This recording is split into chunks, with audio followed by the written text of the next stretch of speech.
Persaingan menuju Pilpres 2024 semakin ketat dan mengerucut. Ada 3 nama bakal calon presiden atau baca pres teratas menurut sejumlah survei. Berikut informasi selengkapnya untuk Anda.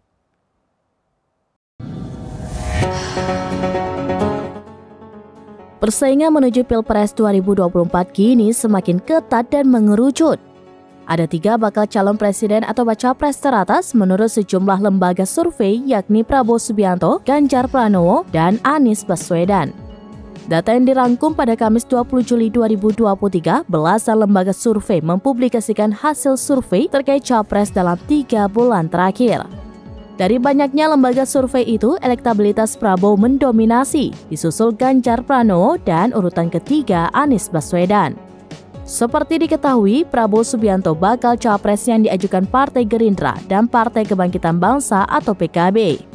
Ganjar Pranowo didukung PDIP, P3, Perindo, dan Hanura. Anies Baswedan didukung Partai Nasdem, Partai Demokrat, dan PKS.